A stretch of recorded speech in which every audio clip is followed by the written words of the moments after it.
السلام علیکم ورحمۃ اللہ وبرکاتہ۔ آپ سب سننے اور دیکھنے والوں کے لیے میری اللہ تعالیٰ سے دعا ہے کہ اللہ تعالیٰ آپ سب کو صحت، تندرستی والی، ایمان والی اور اسلام والی زندگی عطا فرمائے۔ تو الحمدللہ ہمارا ایک سلسلہ چل رہا تھا، سلسلہ صلاۃ و اذکار۔ تو اس میں آج انشاءاللہ العزیز ہم پڑھیں گے فرضوں کے بعد، سلام پھیرنے کے بعد پڑھنے والی دعا۔ اس کے علاوہ پہلے بھی ہم نے بہت سی دعائیں پڑھی ہیں، تو ایک یہ بھی دعا سیدنا عبداللہ بن زبیر رضی اللہ تعالی عنہ سے روایت ہے۔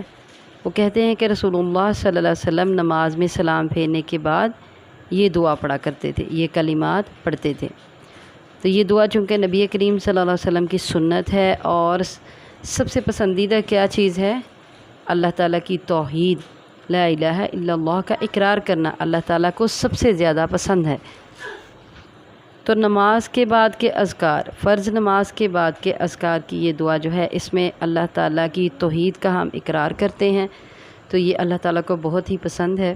تو آئیے اب یہ دعا پڑھتے ہیں۔ لا الہ الا اللہ، اللہ کے سوا کوئی معبود برحق نہیں، وحدہ، وہ اکیلا ہے، لا شریک لہ، اس کا کوئی شریک نہیں، لہ الملک، اسی کی بادشاہی ہے، وَلَهُ الْحَمْدُ، اور اسی کے لیے سب تعریفیں ہیں، وَهُوَ عَلَى كُلِّ شَيْءٍ قدیر، اور وہ ہر چیز پر پوری طرح قادر ہے، لا حول ولا قوة الا باللہ، گناہوں سے رکنا اور عبادت پر قدرت پانا صرف اللہ کی توفیق سے ہے، لا الہ الا اللہ، نہیں کوئی معبود برحق مگر اللہ تعالی، ولا نعبد الا ایاہ،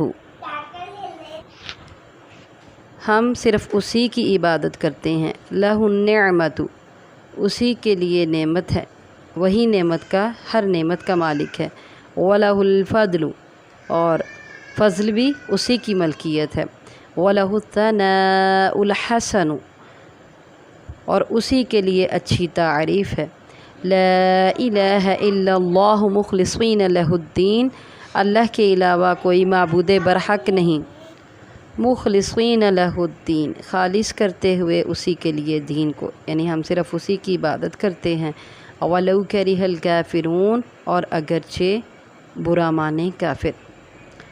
یہ صحیح مسلم کی روایت ہے۔ دوبارہ دعا سن لیں۔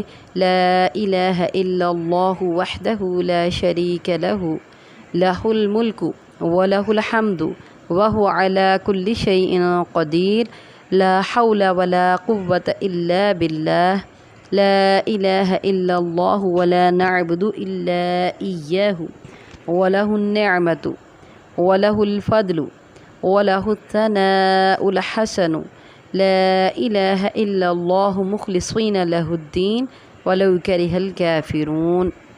تو یہ دعا فرض نماز کے بعد لازمی پڑھا کریں، نبی کریم صلی اللہ علیہ وسلم کی سنت ہے۔ اللہ ہمیں عمل کی توفیق عطا فرمائے۔